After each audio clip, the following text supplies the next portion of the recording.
What I eat in a day, just eating whatever I fancy, like normal, absolutely brilliant. This day was brilliant, so I got up, tried to put my coat on, and I whacked everything in the process. Honestly, I am a walking nightmare. I went for a walk. I love going for a walk. Come back, I was hungry, so I had some toast. Then I put on some spray. I washed the hair because it was in need of a good wash. I got out my L'Oreal spray. I absolutely love that product. And then at lunch, I had just like a yogurt, some bit of cereal, some crisps, and a bit of chicken that I found. I thought, I'll have that. Then for dinner, right, I just did some cooking. But everything was frozen bar the cheese, the tomato and the onion. I just wanted to show that you can cook something and you haven't always got to have fresh ingredients all the time. Like I even froze the pastry and defrosted it. So I had some phyllo pastry, I cooked some chicken strips, then I put them in this tin.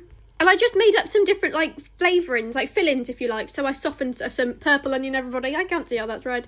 I put some chicken in there, some curry sauce, some beans, some cheese, you know. Then I did them. They were so nice. They were quite difficult to eat, if I'm honest. So I just sort of shoved it in and hope for the best, you know, as you do. Then I made these years ago. I expect everybody did, really, didn't I? But I would usually use puff pastry. But I didn't have any puff pastry. I only had short crust. So I just used what I already had, you know.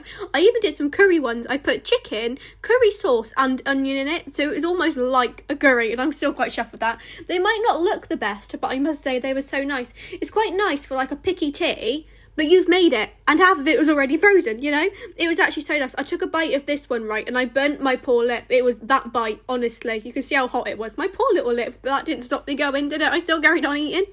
I've made these for years, right, especially the phyllo pastry ones, and usually, if I'm doing it, like actually making it, I'd put like tomato puree in there, some chicken breasts, some bacon, some sausages, some cheese, like jazzy. Then in the evening, I needed a bath, right, and I found my bath bomb. I saved my Lush bath bombs because I absolutely love them. This was their 30th year one, and it was so orangey. Like, it looks quite yellow on there, but the colour was really dark orange, and I absolutely loved it. I would 110% get it again. It was brilliant. Then in the evening, I had my cereal, but this day was absolutely brilliant, and that bath bomb, 10 out of 10.